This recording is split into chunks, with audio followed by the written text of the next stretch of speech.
આજના 5 મુદ્દાઓ પર સૌથી પહેલા નજર કરીએ કે કયા કયા સમાચાર આજના ખૂબ મહત્વપૂર્ણ છે। આજથી 3 દિવસ સુધી ગરમી સતત વધશે અને ભૂક્કા બોલાવશે, કારણ કે હવામાન વિભાગે આગાહી કરી છે કે આગામી 3 દિવસ સુધી ગરમીનો પારો રહેશે। આગામી તાપમાન સતત વધતું રહેવાનું છે અને 45 ને પાર આ પારો જવાની પણ સંભાવના વ્યક્ત કરવામાં આવી રહી છે।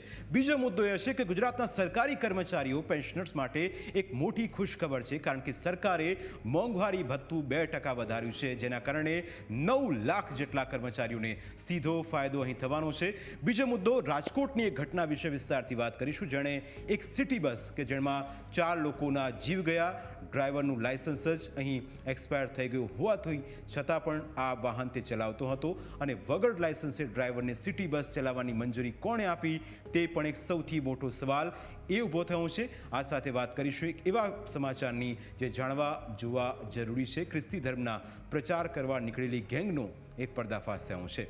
ઉકાઈના પાથરડા કોલોનીમાં પરપ્રાંતીય યુવકે આ જે પ્રચાર કર્યો, સ્થાનિકોએ વિરોધ કરતા ગેંગ ઊભી પૂંછડીએ ભાગી, એ દ્રશ્યો પણ જોવા જેવા છે। અને બીજું કે ઉનાળામાં પણ ખેડૂતોને મળશે સિંચાઈનું પાણી। 15 મેથી સિંચાઈનું પાણી આપવાનો સરકારનો નિર્ણય છે। ઋષિકેશ પટેલે જાહેરાત કરતા ખેડૂતોમાં ખુશી જોવા મળી રહી છે। પણ